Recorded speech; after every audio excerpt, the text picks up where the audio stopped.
Hey guys, what's up? It's the Culture Detective here investigating your favorite animes, and today I'm going to be doing an anime review on Attack on Titan, Shingeki no Kyojin, the final season, the final chapters, special 1 and 2. Uh, aka the last 9 chapters of Attack on Titan, the manga, but animated in by Mappa Studios, which I think is the less confusing description of what these 2 episodes are.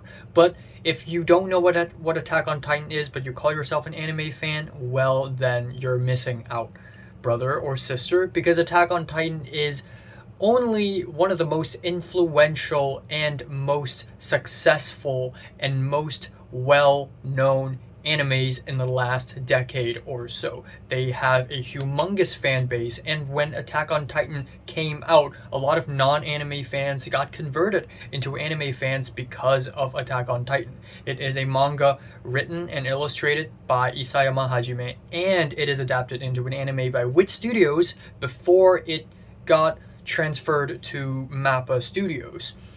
And finally, we have arrived at the end of Attack on Titan. Oh my god, it has been a journey.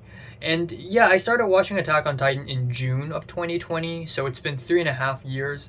A lot of other people, a lot of other Attack on Titan fans probably started watching, even reading Attack on Titan way earlier, but still, for me, this is a huge journey. And I am just emotionally affected. I'm rumbling. I am crumbling and rumbling because of Attack on Titan.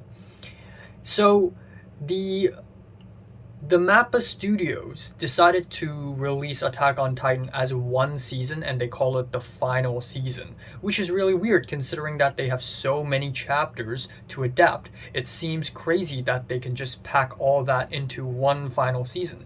So what they did was they separated the final season into 4 parts. The final season part 1, the final season part 2, the final chapter special 1, and then the final chapter special 2, which makes it extremely confusing.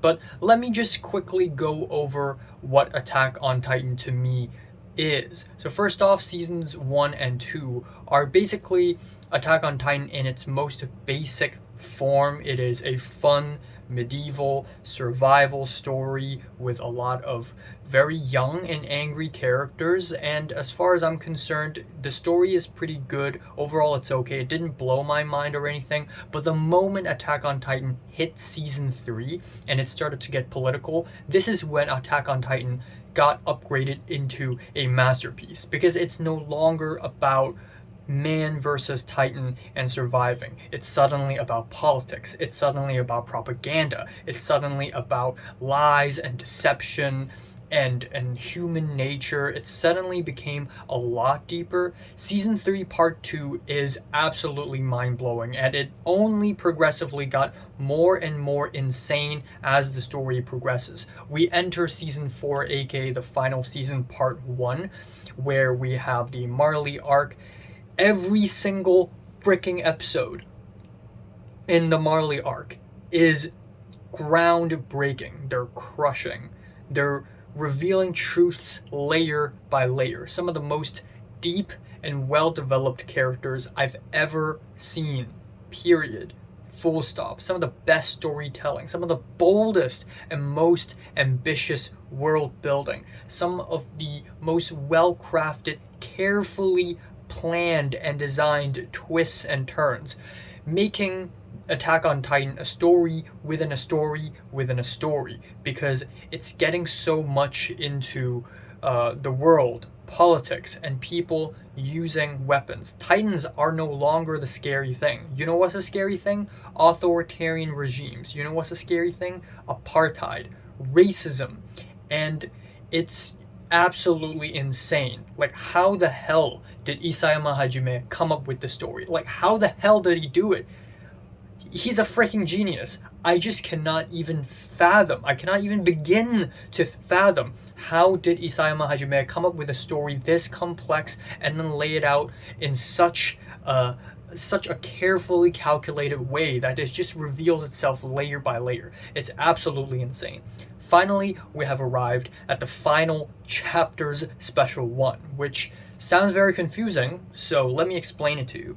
This is chapters 131 to 133. Rumbling, The Wings of Freedom, and Sinners. So let's talk about the chapters special 1 first. The first 10 minutes is fucked up. It is fucked up. We're introduced to two very minor characters, Ramzi and Halil, two citizens in Marley or in a neighboring nation perhaps. And it is a very traumatizing scene seeing the rumbling from their perspective.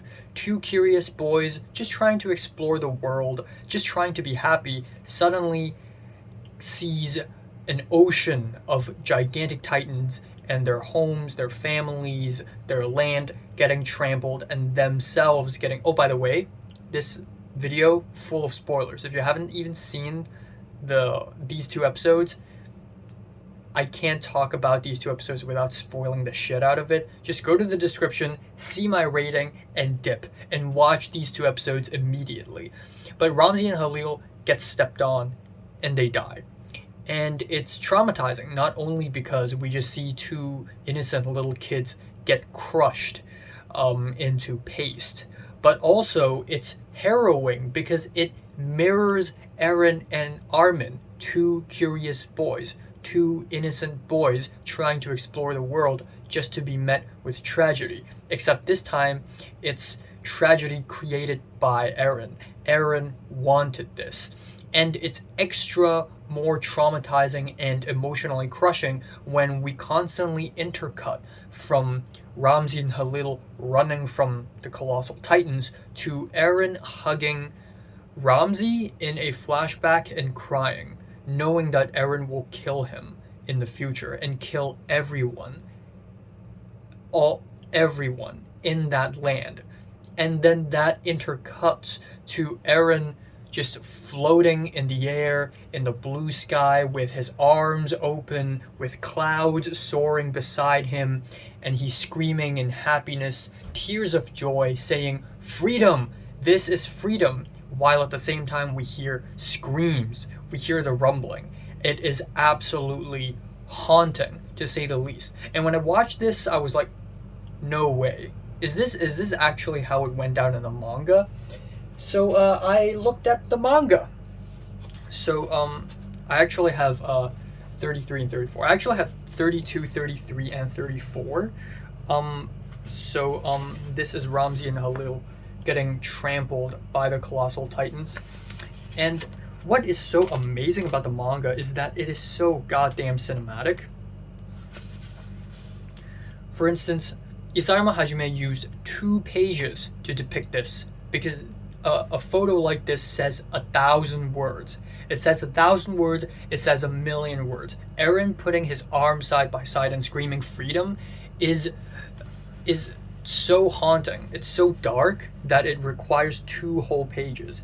But also I just love how when Isayama Hajime depicts flashbacks, it's always with these squares, these rectangles that are sort of not filling up the page. It's like little streams of thoughts in your mind, but it's the way it's presented, it's incredibly cinematic. The whole manga feels like a movie, so it's just absolutely amazing how all of this is composed. Like even later in the story, I believe, again, like whenever we hit flashbacks or anything, it's still full of rectangles and squares, but it sort of breaks the format a little bit in order to tell you, hey, we are inside a flashback, or maybe we're inside a dream sequence or something. So it's absolutely well done. And also these close-ups, oh my god, these close-ups that they do. So a little bit later, Armin and Eren develop sort of this tiny romantic scene, which a lot of people may think, okay, that doesn't make a lot of sense. Why at the end of the story we suddenly make 2 random characters fall in love with each other? No. The truth is, Bertolt is in love with Annie. And that's been established for a very long time. Annie, Armin has Bertolt's memories. So Armin is now in love with Annie. It makes sense. But as you can see here, the use of the close-ups and the use of the framing, the over the shoulders, it's very cinematic. It's like Isayama Hajime literally used movies to guide him when he drew these panels. So it's absolutely just ingenious. But back to the anime itself. Hanji's death is, I didn't see that coming at all. I didn't see that coming. I was totally crushed. She went out in a blaze of glory, and it really broke my heart when she was swinging around in that ODM gear without a lick of fear but curiosity. Even in the face of death, she's still true to herself. She still enjoys Titans because she enjoys learning about them. Even right before she's dead, she's still herself. And that's so beautiful. I almost cried, not gonna lie. And when Levi tapped on her chest and was like, Shinzo o Sasageyo, I was like, fuck. And then the next scene sees the gang basically discussing their plans in the aircraft, the gang being Armin, Mikasa, Jean, Connie, the list goes on. But of course, in Attack on Titan, Isayama Hajime doesn't allow a single scene to be forgettable. Even that scene is made memorable when the entire gang is teleported into the paths and Eren starts speaking to them through the paths. Finally, we have the battle at Fort Salta, which is this very barren land. It's like the Great Canyon in Arizona or something, and it feels like it is the only appropriate location for an epic final battle. At that point, I was ready for that to be the ultimate ending. I was actually prepared. Now we move on to the last episode of Attack on Titan, which is the final chapter special 2. Also, I really like this final poster, by the way. It's nothing but blue skies and a nice house and just 2 gigantic titans. It's like it's gone so dark and so violent and so brutal that the only image we can have is a beautiful, peaceful image. And it's as harrowing as it possibly gets. But also the overall poster with Eren's head sort of facing at the side, that poster is also beautiful and way better than the shattered glass mess that is the final season chapter 2 or the final season part 2. So great poster. But anyways, this episode basically adapts 6 chapters, 134 to 139, In the Depths of Despair, 135, The Battle of Heaven and Earth, 136, Shinzo o Sasageyo, 137, Titans, 138, Long Dream, 139, Towards the Tree on That Hill. And this is where I'm starting to feel like, oh no. So, if you don't know this, after chapter 139 is released, a lot of manga readers were hating on Attack on Titan. They were hating on Attack on Titan for having a very terrible ending, for ruining everything, and they're giving Attack on Titan, the manga overall, very low ratings suddenly, or slightly lower ratings. And I was afraid that this is the episode where it starts to go bad.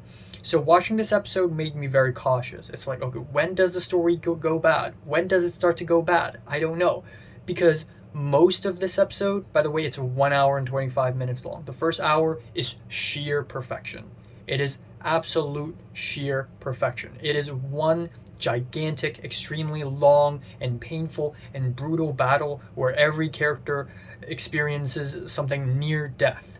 Most of this episode is fighting on top of Eren's founder Titan body. Really, I can't think of a better location to fight for the final battle than to be on top of a gigantic Titan.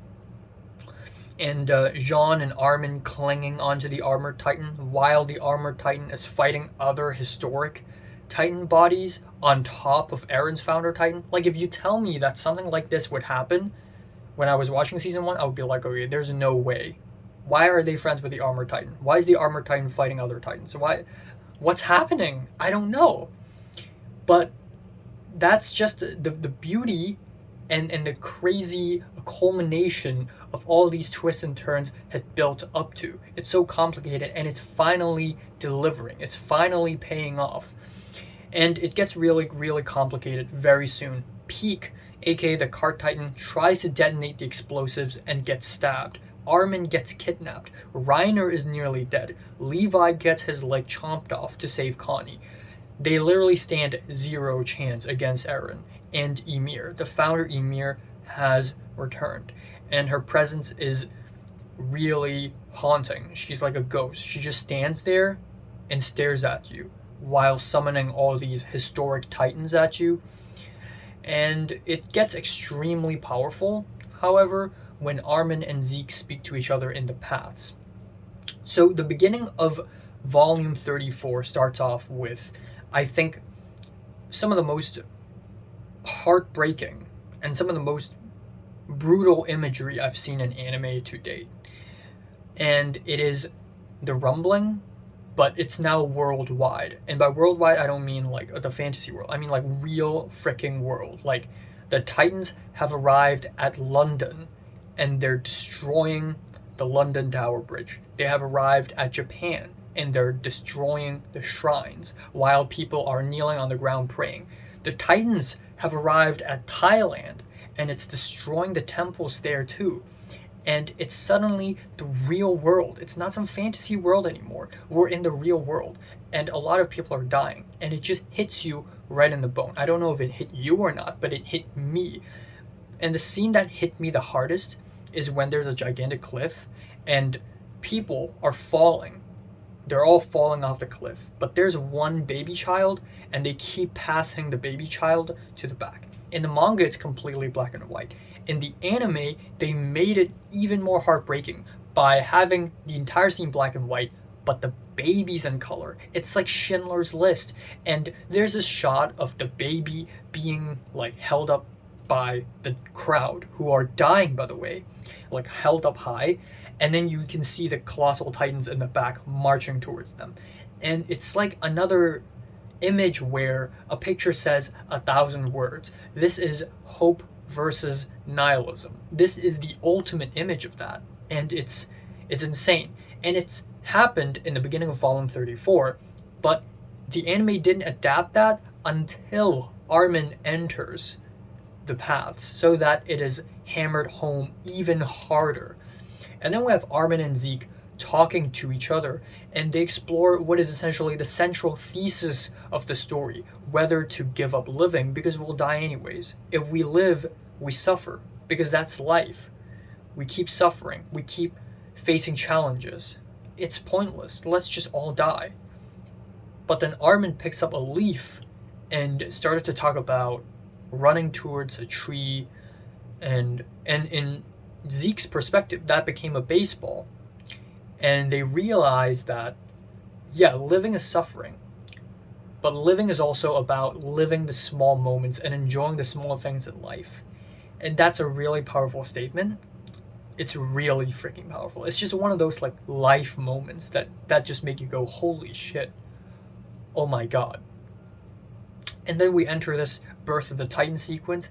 Beautiful. Truly one of the most beautifully animated things I've seen in my whole life. We see the beginning of the universe, the formation of water, life forms, and then the hallucinogia. And it is just sheer perfection. The first hour, 10 out of 10. No doubt. And now we enter the last 20 minutes. And this is where things get a little bit tricky. So, the ending. How do I feel about the ending?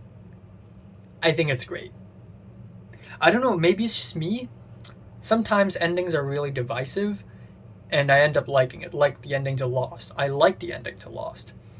Of course, there are terrible endings that are universally confirmed to be terrible, like Game of Thrones, but I like this ending. It's not perfect, though. So a lot of anime fans and manga fans, especially manga fans, love to nitpick every single small detail, panel by panel, and they're just like, well, this scene doesn't make sense because blah, blah, blah, blah, and they write like a 100-page long essay on it. But honestly, if you nitpick everything, There are bound to be plot holes. But at this point in the story, that's not even the problem anymore because we have reached the end. We have reached the final climax. A lot of people are saying that the ending is garbage and it reverses everything. No, it does not. That's not true. Now, I don't think it's perfect. I think it is a little bit rushed, and Aaron's intentions are still a little bit foggy. So I really still want to know what Aaron's intentions are, and he sort of explains a little bit. He said that he's, at the end of the day, an idiot. He's just an average guy who has powers, and he decides to destroy the world because he's angry. He's an angry idiot, and he's a slave to freedom. He thinks that this will free him, but it does not. So there's no crazy plan or anything. And then we have Armin and Aaron sharing their last words, which is a really emotional and beautiful scene. But also there's this really weird moment where Armin smiles and says thank you for being a mass murderer, which is like, whoa, wait, are you saying that Armin is the bad guy now? That's not the case. Armin is saying that he and Aaron are sharing the sins of mass murder. But that was a really weird moment that sort of killed the immersion for me a little bit. It was just like, wait, what's Armin doing? So yeah, maybe the momentum of the last 20 minutes is a little bit wonky because we constantly jump into dream sequences. We have another dream sequence where Mikasa and Eren are living in a hut peacefully, and that happened twice. And at the end of the day, we have the climax, which, by the way, holy shit, this panel in the manga has got to be the most hardcore fucking panel in manga history I've ever seen anyways. Holy shit. This and it's absolutely beautiful. I think it's the only appropriate ending for a story like this. Also, I'm taking this off. But yeah, it's the only appropriate ending, and I think the ending overall is still amazing. It still works really well, in my opinion. We have Jean, Connie, and Gabby turning into Titans. Oh my god. We have Jean, Connie, and Gabby turning into Titans. The final fight was extremely emotional, extremely intense. Mikasa kissing Eren's severed head is a truly well-deserved, well-paid-off climax. Truly beautiful imagery. Again, it's just a picture tells 1,000 words. It tells 1,000 words. Ymir is on her way to create mass genocide, but in front of her is love in the face of death, and it is powerful. It really is. Now, I do wish the ending is a little bit longer so that it hammers down the theme of love triumphing all. Yeah, humans are going to start wars. Humans will fight each other and kill each other as long as they exist. As long as we exist, it's just going to happen. But just because that's going to happen doesn't mean we need to destroy the entirety of human race, because there's also love, and love triumphs all. I wish we could get into Ymir's head more and see her struggle and change. I feel like that's the only way the ending could improve. But even so, I think that this story, this ending, is the best possible way to end off the series. It doesn't deserve an extremely happy ending. There's no way we can recover from this. It doesn't deserve an extremely sad ending either. This ending is what it naturally happens. And it's a little bit weird at the end, because at the end the anime plays some hopeful and happy music, and it shouldn't be that way. 80% of the population is dead. That is absolutely fucked. If I was the director, I would make the ending still feel sad, and maybe leave a sliver of hope at the end. But overall, I would still make it sad, and not make the turn to make it hopeful again. And yeah, some people may say the ending doesn't feel like the carefully crafted story, but that's because we've already reached the end, and there's no more room for crazy twists and turns. The performances are amazing. Let's just say Inoue Marina gives an Oscar-worthy performance. She needs to win an award for playing Armin. Ishikawa Yui as Mikasa. Kazuyuki delivers easily his darkest and most intense performance as Eren. Not to mention Kamiya Hiroshi, one of the best seiyus there are. And also, all that, and I almost forgot that Sakura Ayane voices Gabby Brown. Literally, one of my favorite voice actresses ever. And also everyone else, Romy Park as Hanji, Shimonohiro as Connie, everyone else did an absolutely amazing job. And I guess the only gigantic gripe I have with Attack on Titan is, why the fuck do hoodies exist? Why is Annie wearing a hoodie? I thought the story is based off of like 1920s or something. I'm pretty sure hoodies don't exist at that point. But anyways, overall, I like the ending. It's not perfect, but it's not like a terrible ending either. It doesn't ruin the story for me. It could have been a little bit better. That's it. So overall, I think the first half, chapters 131 to 133, 10 out of 10. Chapters 134 to 137, 10 out of 10. 138 to 139, 9 out of 10. And overall, I would say the last 2 episodes of Attack on Titan is a strong 9. Very close to a 10. But I'm holding it back a little bit. I think it's a 9. But still extremely impressed. I'm really happy that I watched Attack on Titan. I'm really happy that I'm part of this journey. And this is still one of the most amazing, one of the most mind-blowing, one of the most carefully crafted, one of the most cleverly designed, one of the darkest, boldest, most ambitious, one of the deepest and most unapologetic and brutal and hard-hitting animes I've ever seen. So, have you watched Attack on Titan? Comments below, let me know. Subscribe if you want more. Thanks for watching.